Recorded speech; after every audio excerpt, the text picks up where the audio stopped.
dia, pessoal, tudo bem? Espero que sim, pessoal. Vamos ao capítulo 5 de 1964, O Elo Perdido, ok? Capítulo 5, Lutando contra Escorpiões. Em outra pasta de correspondência operacional a qual tivemos acesso, existem instruções de praga direcionadas ao Rio. A leitura desses documentos nos esclarece as expectativas e exigências da central para com Hunza, pois os agentes instalados na embaixada eram praticamente inúteis até a chegada do oficial do serviço de inteligência. Faltava-lhes aquilo que chamava de, entre aspas, órgão condutor, fecha aspas, geralmente representado por um oficial do primeiro departamento, que nesse caso era Hunza, o exterminador de escorpiões. Praga exigia que o subtenente Trem,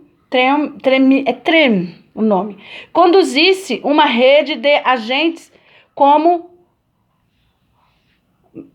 agentes mesmo com as dificuldades existentes. Lembrando que aqui o Trem é o mesmo Hunza.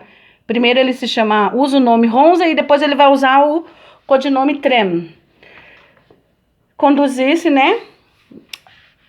uma rede de agentes, mesmo com as dificuldades existentes. De acordo com as instruções internas do primeiro departamento, a missão do oficial condutor não era só dirigir o trabalho da rede, mas também se encarregar de sua formação ideológica. Na carta entregue ao serviço de mensageiro, que voou para o Rio no dia 27 de outubro de 1952, Pavel, que é o codinome de um oficial da central, ordena a Hunza que, entre aspas, observe atentamente todos os acontecimentos políticos no Brasil e nos outros países da América Latina, fecha aspas.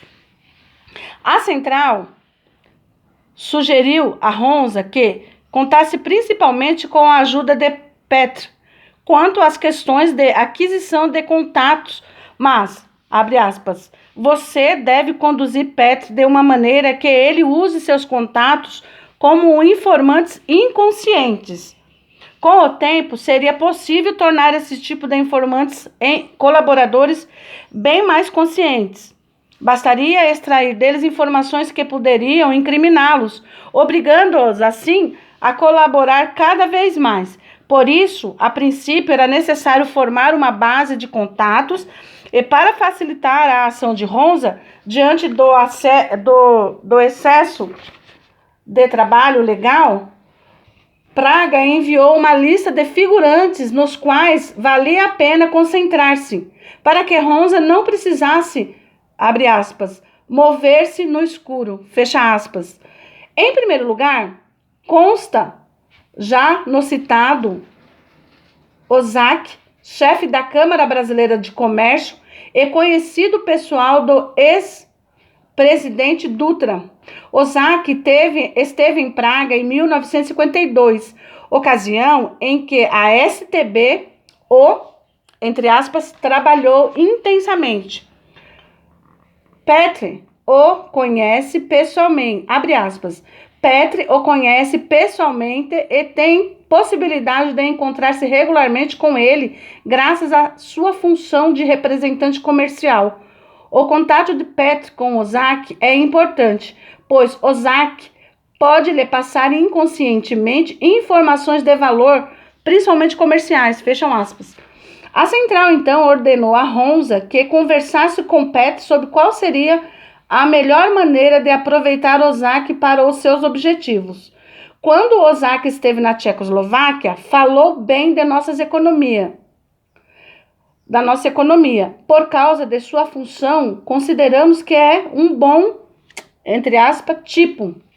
Qualquer pessoa pela qual a STB se interessava e que poderia se tornar um colaborador.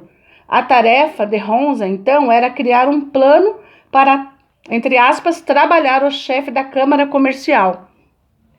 A segunda da lista é Lucy M.M.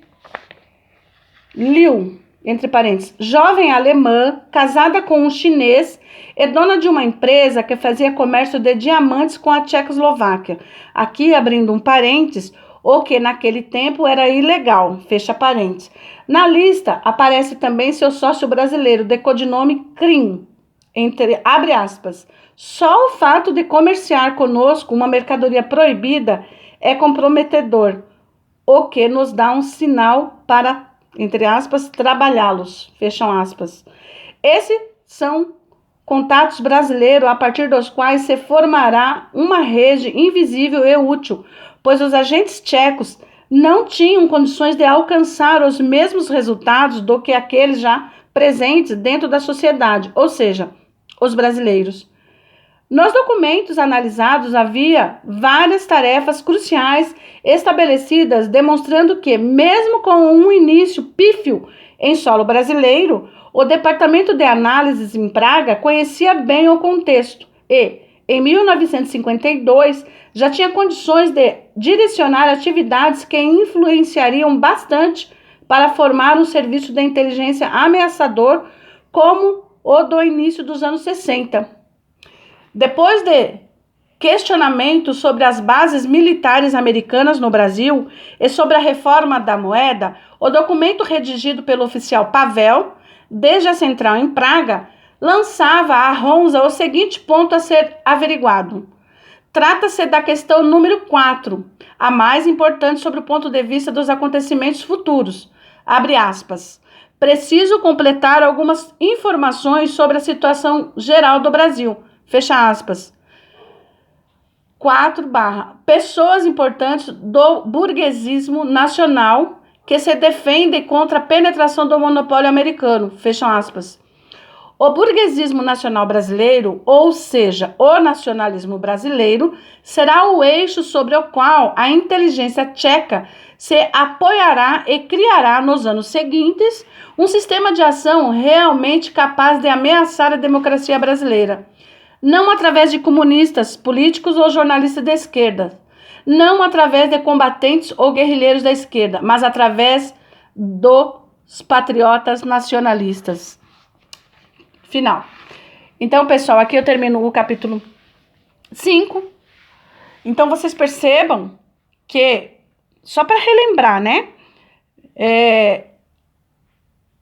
Quando aconteceu o golpe, entre aspas, que eles falam em 1964, na verdade, aquilo foi, vamos dizer, o ápice, né? Perceba que não é de repente, não foi de um dia para o outro. Foi a gota d'água, né? Em 1964, de uma ação que já estava acontecendo muito tempo antes. Percebam que 1952, é importante que se lembre disso, para poder entender como chegamos até hoje. Não foi de um dia para o outro, não foi de uma noite para um amanhecer.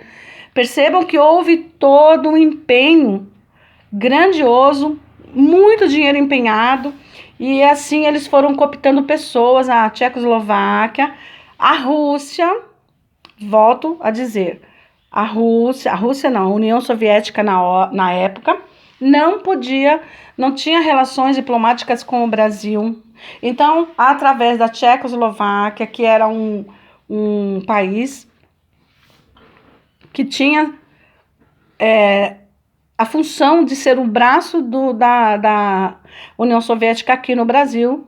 Então, através da Tchecoslováquia, foram enviados vários agentes da STB, que era a Polícia Secreta da Tchecoslováquia. Eles se infiltraram principalmente na embaixada. O forte deles era nas embaixadas, né? E a partir daí, então, tomou praticamente todo o país. Por quê? Porque eles foram cooptando pessoas de várias áreas. Percebam que aqui eles falam, olha, primeiro, as pessoas elas vão colaborar conosco sem saber que estão colaborando. Importante descobrir quais são os seus pontos fracos, né? Para assim, depois, forçá-los a colaborar. Foi assim que o comunismo entrou no Brasil, gente. Porque primeiro vem o socialismo, para depois vir o comunismo. Então, é importante, pessoal, que se vocês puderem, mais uma vez eu peço, para quem chegou aqui agora, eu tenho esse canal de leitura, então eu peço para vocês, é muito importante, para quem tiver interessado em adquirir conhecimento, esse livro aqui, ó, 1964, O Elo Perdido, ele conta o que aconteceu. Não a partir de 64, porque todo mundo fala, né? Na escola, a criança aprende que houve um golpe. E, na verdade, esse livro aqui conta, que é o livro do Mauro Abranches Kraensky e o Vladimir Petrilac. E quem fez o prefácio desse livro foi o Olavo de Carvalho. Então, pessoal, quem puder, dá essa colaboração, se inscreva no canal, compartilhe o vídeo, deixe um like, comente. Eu conto com a ajuda de vocês, vou perseverar, mesmo sabendo que até o presente momento, não estou vendo frutos, mas não tem problema. Um dia vai aparecer, então eu agradeço a todos vocês. Fiquem todos com Deus e até amanhã.